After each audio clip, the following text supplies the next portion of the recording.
I think that if I was Amber Rudd, I would be going back to Theresa May and saying, you really owe me. You know, I'm asking, I'm in front of all those people, and I say, judge us on our record. And people laughed, and I had to be there and front that up. And you should have been there to front that up, because you're supposed to be the Prime Minister. You're supposed to be the one who's strong and stable. You're the one who's supposed to be so, you know, able to negotiate Brexit, and yet you're not even prepared to debate with people. I still just want to push a little harder on the coalition of chaos line, because at the last election, many thought it was rather effective. And the polls, which have had this surge for Labour, the polls perhaps suggest a hung parliament is more likely than we'd thought. And that means there could be a coalition led by the Labour Party. You know what I'm going to say, Evan? You know, we don't believe the polls. We don't pay attention to polls. What we're doing is we're out there to win it. We do sense on the ground that things are beginning to change, and that they want to listen to us, and that they do see that there is an alternative, and an alternative which is a potential government that has a vision for Britain and is about hope and is about an alternative. It does not have to be this way, and the power is in the hands of people, and they can decide that no, despite the fact that you guys in the media and everywhere else has all been saying, oh, Theresa May is gonna walk it. It's just a question of how big a majority is going to be. No, it's up to the people to decide. Indeed. And the people are beginning to listen to us and realise that we are a serious alternative. It does not have to be like this. OK, no, point made. So you can just clarify for the hypothetical situation in which it is a hung parliament, that Labour will not have a coalition agreement with the Scottish National Party, correct? We can take that as read. That will not happen, and you can be clear about that now, and it will be a breach of that promise if there is one after the election.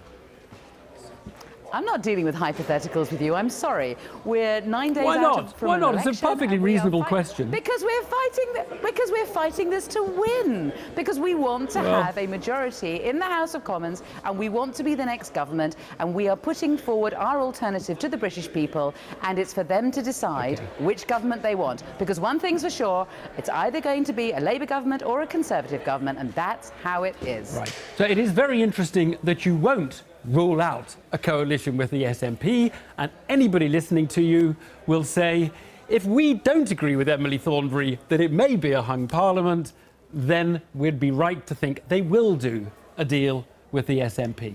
We put our faith in the British people and in our ability to be able to put forward our arguments and our alternative vision. And the fact is, you know, this is the biggest star that we have in our show, which is a series of ideas and an alternative vision for Britain. OK. Let me just take a couple of points in there, if you want to wave the manifesto. The manifesto says it is very carefully costed. It's not that funny. It says it's very carefully costed.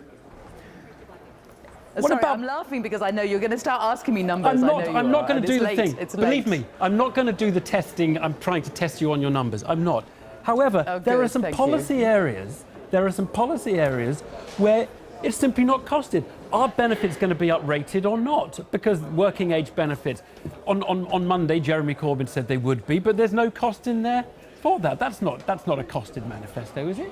If we have the great honour of taking over as the next government, we will need to go into the Department of Work and Pensions and look at, I'm afraid, the chaos that is currently universal credit. And we need to look again at how well it is working, how fair it is, and how the cuts will be affecting real people's lives. And we've set aside £2 billion a year in order to be able to look again at universal credit and sort it out and make sure that it is fair. There are a series of benefits that we will stop the cuts of, and I can reel them off if you want. It starts with the bedroom tax and how unfair that is. But no, it's just the uprating of benefits. Some of your plans are carefully costed and they're there. The uprating of benefits is not costed and is quite expensive. I just wanted to be clear that that is one you basically changed on the hoof. You've U-turned on your manifesto. It's not in there.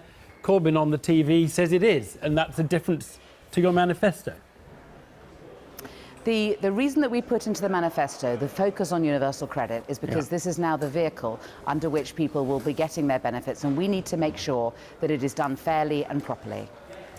Emily Thornberry, we're out of time. Thank you very much. Thanks for joining us. It's a pleasure.